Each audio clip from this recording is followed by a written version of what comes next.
Yo, what's up mga tropang pet, Art Pet House? Nandito na naman si Kuya Alec nyo at syempre may share na naman ako sa inyo. May nagpagawa sa akin ngayon ng 103 gallon.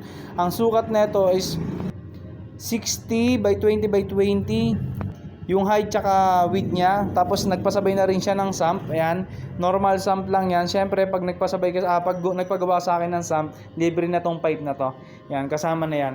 Yung tank niya tsaka yung sump niya is naka black matting siya. Ayan, medyo maganda-ganda siyang tignan. Hindi ko alam kung ano ilalagay dito.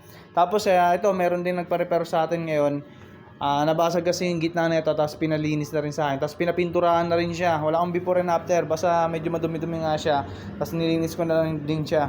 Tapos ang pintura nito is dark blue, side to side tapos back. Tapos naglagay ako ng brace na dalawa para medyo tumibay-tibay siya. Tapos yung bottom, kulay red naman yan, pang flower niyan. Yun, ano pa